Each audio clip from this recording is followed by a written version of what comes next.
नमोऽस्त्वनन्ताय सहस्रमूर्धये सहस्रपादाक्षिशिरोरुबाहवे सहस्रनाम्ने पुरुषाय शाश्वते सहस्रकोटियुगधारिणे नमः। संस्कृत शौर्यम इस समूह से संबद्ध सभी विद्वद्गण, सभी शास्त्र जिज्ञासु गण एवं सभी संस्कृत प्रेमीजन तथा संस्कृत शौर्यम के संस्थापक एवं प्रबंधक गण, आप सभी को प्रणाम करते हुए साधुवाद करते हुए आज के इस ज्ञान सत्र का प्रारंभ कर रहे हैं। व्यतीत दिन पथिन शब्द के विचार शब्द तक विचार हुआ था, आज उसके आगे का विचार होगा। पथिन शब्द की व्युत्पत्ति दो तरह से प्राप्त होती है। एक तो पथ गतौ धातु है, उससे अगर हम इन्हीं प्रत्यय करेंगे उणादि में तो पथिन शब्द बनेगा। और एक सूत्र ही है पतस्थ च उणादि में, तो पत धातु से, पत धातु जब गत्यर्थक रहेगा तो उस पतृगतौ धातु से इन प्रत्यय होता है और ता को था होकर के पथिन रूप बनता है। तो ये पथिन शब्द की व्युत्पत्ति है और जिसका मार्ग अर्थ होता है। तो उस पथिन शब्द का जो स्वरूप है, कैसे बनता है, जिसकी पूरी चर्चा हो चुकी है। आज हम मथिन शब्द की चर्चा करते हैं। मथनाति यह सह मंथाहा, मथि धातु, मथ धातु, मथ मंथने, मथनाथ मथनीथा मथनंत ऐसा स्वरूप चलता है। और उसी मथ धातु से एक सूत्र है मंथः। उस मंथः सूत्र से यहाँ पर भी मथधातु से इन प्रत्यय करने पर मथिन शब्द बनता है, जिसका अर्थ होता है, ऐसा पहले हमने बतलाया, मथानी, जिसको लोक भाषा में कहते हैं। मथिन शब्द से भी आप सुविभक्ति करेंगे, मथिन सु बनेगा। और पथि मथ्यभुक्षामाद सूत्र के द्वारा आकारांतादेश होगा, तो पथि आ सु बनेगा। और इतो सर्वनाम स्थान से पथि के मथि के थी के ई को आकार हो जाएगा, तो मथ आ सु बनेगा। सवर्ण दीर्घ कर देंगे तो मथा सु बनेगा और सकार को रुत्त विसर्ग हो जाएगा तो मंथा। इसी तरह से मंथानों में भी है, मथिन औ है। यहाँ पर इतो सर्वनाम स्थान से ई को जो है, हाँ, एक चीज जो अभी रूप छूट गया था वो था पथि मथोस्थस थोन था सूत्र से अंथादेश हो जाएगा मथिन, तो मंथाह बनेगा। तो इस तरह से मंथाह और औ में भी यहाँ पर जो है, जब था को जो इतो सर्वनाम स्थान से ई को अ हो जाएगा, मथन बन जाएगा। तो यहाँ पर भी थोंथा से था को था आदेश हो जाएगा, तो मंथन औ बनेगा। और सर्वनाम संबुद्धों से उदा को दीर्घ होकर मंथानो मंथानः, हे मंथाः हे मंथानो हे मंथानः मंथान मंथानौ। और जब शस विभक्ति आएगी तो पथिन शब्द की ही तरह यहाँ पर भी मथिन अ से इस अवस्था में भ संज्ञा होगी और भस्य टेर लोपा ही सूत्र से टी इन का लोप हो जाएगा और मथ मथ अस वर्ण सम्मिलन मथ सकार मथा। और मथा मथिभ्याम मथिभिः मथे मथिभ्याम मथिभ्यः मथा मथिभ्याम मथिभ्यः मथा मथो मथाम मथि मथोः मथिषु। तो इस तरह से मथिन शब्द का रूप चलता है। इसी तरह से ऋभुक्षिन शब्द है। ऋभुक्षा स्वर्ग वज्रयो, ऋभुक्षण ऋभुक्ष शब्द जो है, ऋभुक्ष शब्द ये स्वर्ग और वज्र अर्थ में विद्यमान है। इसलिए ऋभुक्षः स्वर्गः अथवा वज्रः अस्ति अस्य। इस विग्रह में इति अत इन ठनौ सूत्र से जब इन प्रत्यय करेंगे मतुबर्थक, तो वहाँ पर ऋभुक्षिण शब्द बनता है। ऋभुक्षिण शब्द में भी आप प्रदंत तद्धितांत मान के इसकी प्रातिपदिक संज्ञा करेंगे, सुविभक्ति करेंगे।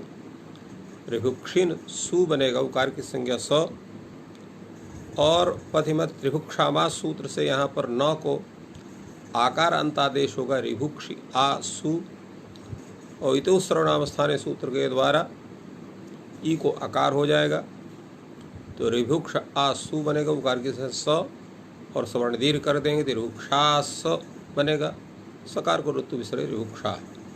यहाँ पर चूँकि था देश केवल मथि और पथि और मथि को ही होता है, यहाँ था है भी नहीं, इसलिए ऋभुक्षा ऐसा ही रूप बनेगा।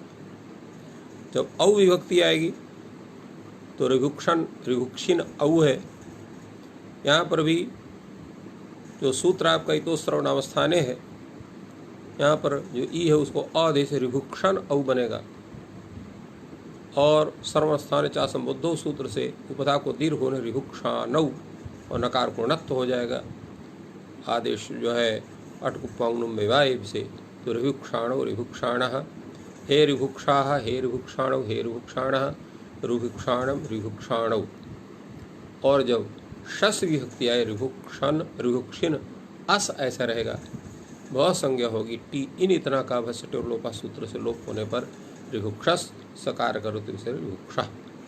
तो ये ऋभुक्षाणम ऋभुक्षाणो ऋभुक्षा, ऋभुक्षा ऋभुक्षिभ्याम ऋभुक्षिभिः, ऋभुक्षे ऋभुक्षिभ्याम ऋभुक्षिभ्यः, ऋभुक्षा ऋभुक्षिभ्याम ऋक्षिभ्यः,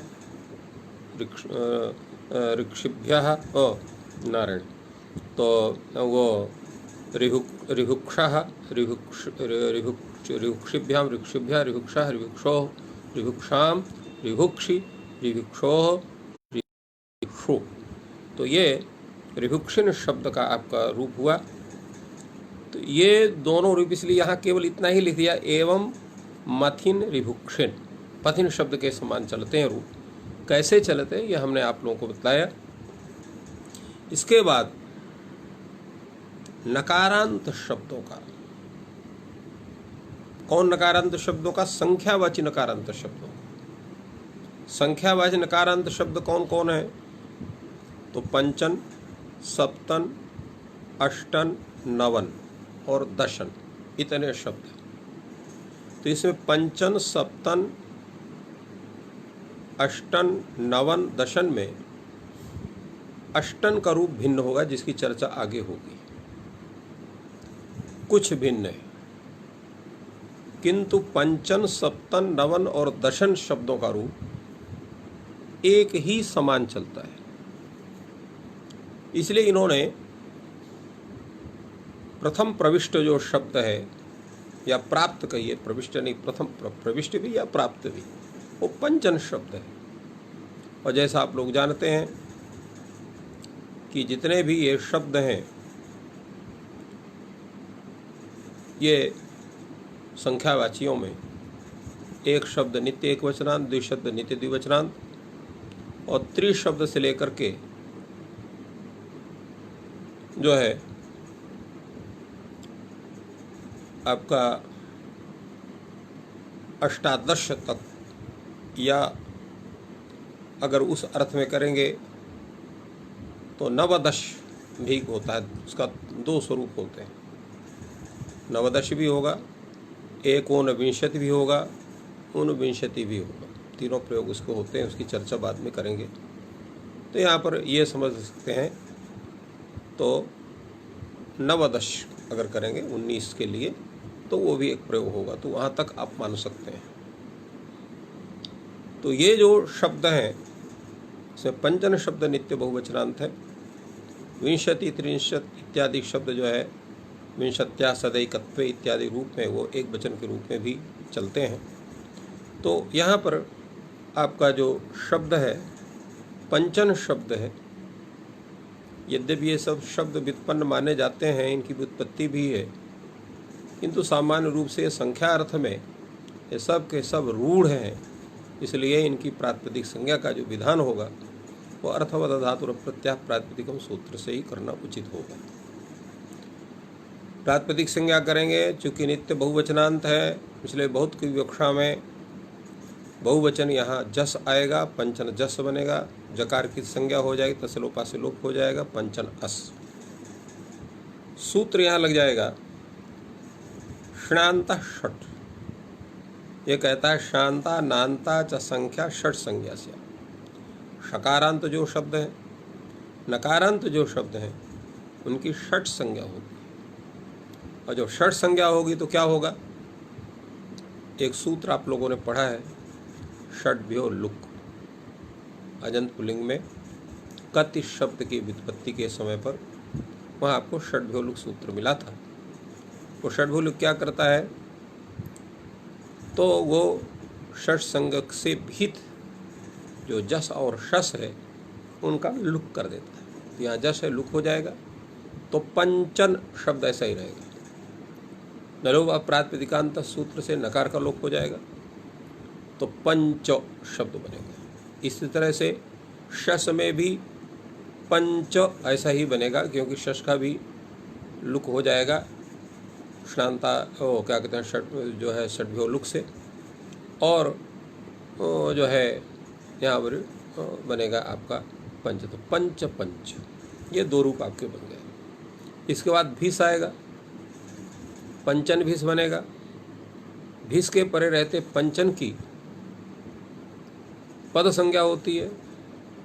सूत्र है आपका स्वादिश्व सर्वनाम स्थान।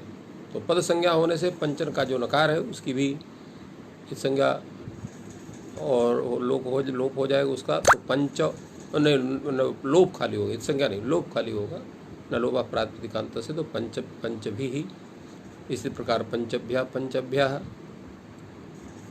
और जब आम विभक्ति आएगी तो आम विभक्ति में यहाँ पर नुट होना है। कौन सूत्र नुट करेगा? तो यहाँ सूत्र उपस्थित हो गया नोपधाया। ये कहता है नान्तस्य नहीं, ये तो दीर्घ करने वाला सूत्र है। वहाँ पर एक है षट चतुर्भ्यश्च सूत्र, कहता है षट संज्ञक जो शब्द है और जो चतुर शब्द है उससे विहित जो नाम है उसको नुट का आगम होता है। तो क्या ये षट संज्ञक है? उससे विहित आम है यहाँ पर, तो इसलिए आम को यहाँ पर नुट का आगम हो जाएगा। नुट में उकार टकार की संज्ञा हो जाएगी। पंचन न नुट आम ऐसा बनेगा। नुट में उकार टकार की संज्ञा पंचन नाम ऐसा बनेगा। अब यहाँ पर जो है तो ये सूत्र लग जाएगा नोपधाया। नान्तस्य व दीर्घः नामी। नान्त के जो उपधा है उसको दीर्घ होता है, नाम पर रहते हैं। अब यहाँ पर जो है उसको दीर्घ हो जाएगा, और जब दीर्घ हो जाएगा तो अब यहाँ जो आम है नुट होने के कारण इसका अजादित्व स्वरूप नहीं है। क्यों नहीं अजादी स्वरूप? क्योंकि जो आम के ग्रहण से नुट विशिष्ट नाम इतने स्वरूप का ग्रहण होगा। और जो यचिभम सूत्र है तो यकारादि अजादि सर्वनाम स्थान भिन्न स्वादि प्रत्यय पर रहते ही पूर्व की जो है ये भव संज्ञा करता है। तो अजादि स्वरूप न होने कारण स्वादिष्ट सर्वनाम स्थान सूत्र से पंचन जो ये भाग है इसकी पद संज्ञा हो जाएगी, और पद संज्ञा होने से लोपा प्रातिपदिकांत सूत्र के द्वारा नकार का लोप हो जाएगा और पंचा नाम ऐसा रूप बनेगा। क्योंकि पंचान आम था, नोपधाय सूत्र से वहाँ पहले ही दीर्घ हो चुका है नाम के पर रहते नान्त उपधा को। तो पंचान नाम है, नकार का अभी आपने नलोपा प्रातिपदिकांत सूत्र से नकार का लोप हुआ, क्योंकि स्वादिष्ट सर्वनाम स्थान से पद संज्ञा इसकी हुई थी। फलतः है पंचानाम रूप बनेगा। और जब आप सुप विभक्ति करेंगे सप्तमी बहुवचन में तो पंचन सु रहेगा। स्वादिष्ट सर्वनाम से पद संज्ञा होने से नकार का लोप होगा नलोपा प्रातिपदिकांत सूत्र के द्वारा, और पंच स्वरूप बनेगा। तो इस तरह से ये स्वरूप है। ऐसे ही सप्तन शब्द का सप्त सप्त सप्त भी सप्तभ्यः सप्तानाम, यहाँ पर भी नुट होगा षट संज्ञा होने के कारण, और नोपधाय से वृद्धि होगी, नकार का पद संज्ञा होने के साथ लोप होगा। सप्तानाम सप्तसु। इसी प्रकार जो है नव नव नवभिः और नवभ्यः नवभ्यः नवानाम नवसु। इसी प्रकार दश दश दशभिः दशभ्यः दशभ्यः दशानाम दशासु। इसी प्रकार अन्य शब्दों का रूप चलेगा। अष्टन शब्द का जब होगा तो अष्टन में भी एक रूप बनेगा आपका, परंतु पूरा स्वरूप का ज्ञान करने पर ही उस पर कुछ विचार करना उचित होगा। इसलिए अष्टन शब्द आपका है, सुविभक्ति आई, अष्टन सु बना, तो यह सूत्र आ गया आपका अष्टन आविभक्तो। पहले यहाँ पर अष्टन सु इस अवस्था में अवस्था, चूंकि ये भी नांत है इसलिए षणांता षट सूत्र से इसकी षट संज्ञा होगी और षट्भ्यो लुक से जस के यहाँ लुक प्राप्त होगा। उसको बाध करके यहाँ पर सूत्र आएगा अष्टन आविभक्तो, कि अष्टन शब्द को आत तो होता है विभक्ति परे रहते हैं, तो विभक्ति परे रहते हैं आत तो हो जाएगा। जब आत तो हो जाएगा तो लिखा भी है कि हलादौ वास्यात्, हलाद विभक्ति पर रहते और विकल्प से होता है। तो जब यहाँ पर आत तो हो जाएगा तो अष्टा औ ऐसा स्वरूप बनेगा। अष्टा औ इस स्वरूप होने पर सूत्र लग जाएगा अष्टाभ्य औष। ये सूत्र कहता है कृताकारादष्टनो जसशो रौष। तो ऐसा अष्टन शब्द जिसको आत तो हुआ है, कृतः आकारः यस्मिन् असौ कृताकारः, कृतः आकारः आकारान्तादेशः यस्मिन्, यस्मिन् शब्दे एवं भूतः यः अष्टन शब्दः तस्य परस्य जसः सशश्च स्थाने औष आदेशः भवति। तो ये अर्थ कैसे निकला गया कृतकारादष्टनः? तो ये निकला अष्टाभ्यः, यह निर्देश के द्वारा, क्योंकि ये जो अष्टाभ्य ये तभी बनेगा जब वहाँ पर आत तो हुआ हो, नहीं तो अष्टाभ्य रूप बनेगा। तो सूत्रकार ने यहाँ पर किसी न की तो अनुवृत्ति की, न तो कुछ किया, केवल निर्देश मात्र से अर्थ के स्वरूप का प्रदर्शन किया। अष्टाभ्य ये जो प्रयोग है इसमें आत तो हुआ है, इसलिए अष्टाभ्य औस सूत्र की वहीं पर प्रवृत्ति होगी जहाँ पर अष्टन शब्द को आकारांत अंतादेश हुआ हो। इसलिए यहाँ पर वृत्ति भट्टो दीक्षित ने बना दी कृतकारात अष्टनः, कृतः विहितः आकारः आकारांतादेशः यस्मिन् अथवा यस्य शब्दस्य एवं भूतः यह शब्दः अष्टन शब्दः तस्मात् परयोः जसशोः, उनसे पर जो जस और शश है उसके स्थान में औष आदेश होता है। औष आदेश ये जो है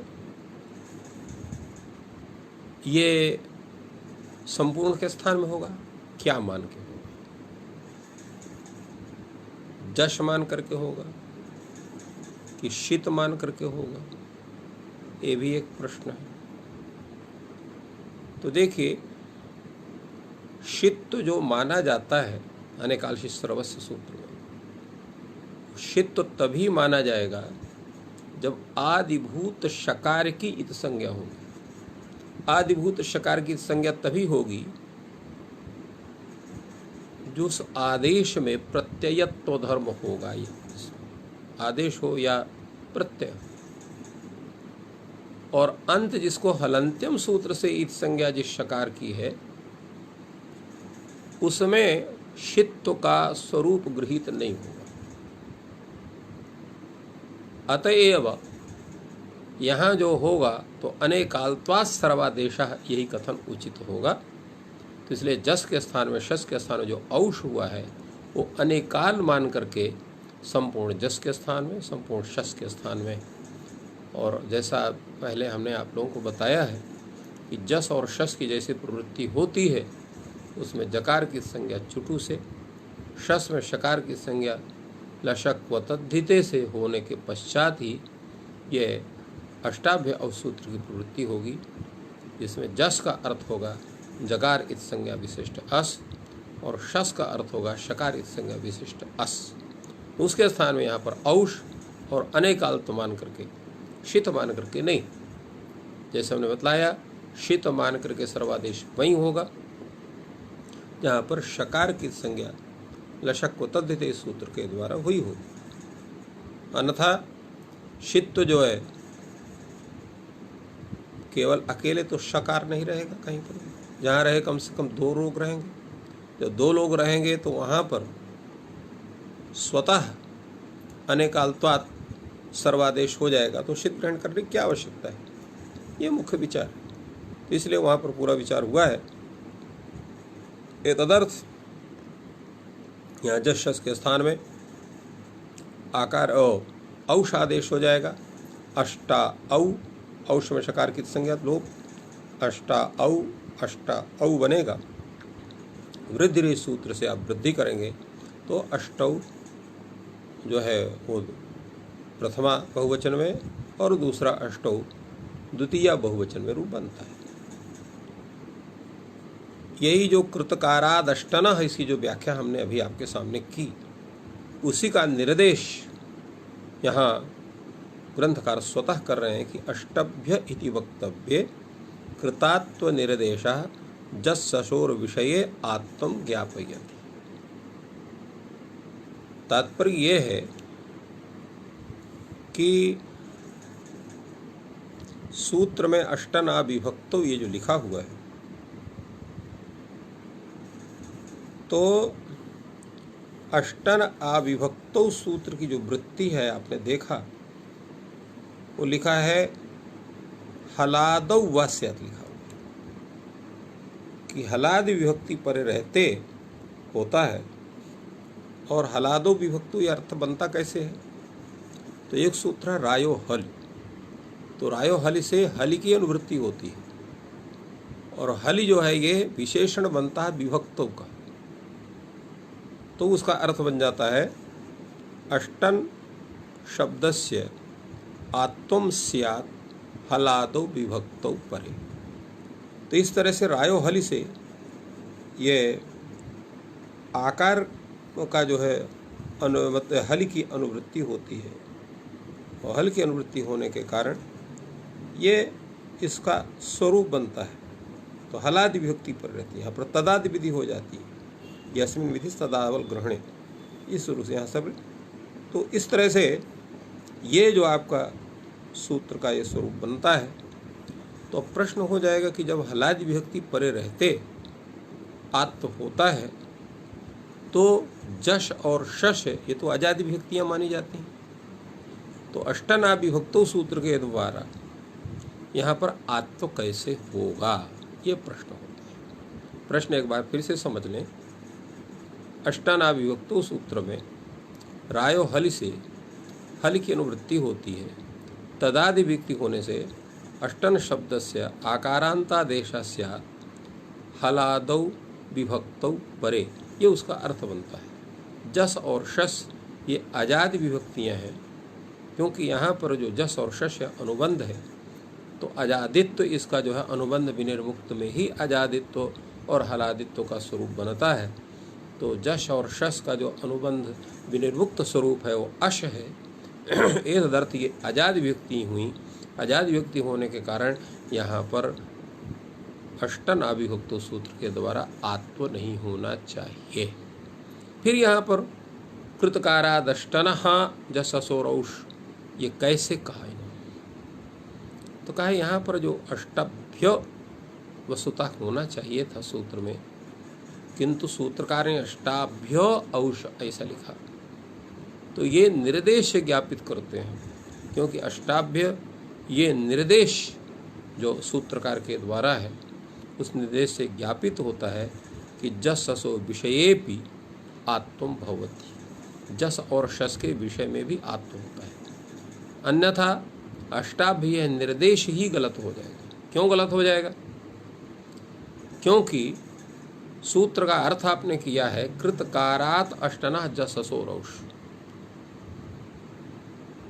जिसने कृतः आकारः, कृतः विहितः आकारः यस्य या यस्मिन्, ऐसा जो अष्टन शब्द, तो कभी भी जो है अष्टन शब्द को जस शस परे रहते अष्टनाभियुक्त सूत्र के द्वारा आत्त हो ही नहीं सकता है, क्योंकि अजादियुक्ति है। तो फिर ये सूत्र ही व्यर्थ हो जाएगा, क्योंकि जस शस कृतकारात अष्टम शब्द से मिलेगा नहीं। तो जस शस जब नहीं मिलेगा तो फिर इसमें उससे पर जस शस को औष विधान करने का इन्होंने क्यों किया? तो ये सूत्र व्यर्थ पढ़ के कल्पना करेगा कि जस शस और विषये में भी आत्म होता है। इसलिए अष्टावय औ सूत्र प्रवृत्ति हो तो कृतकारत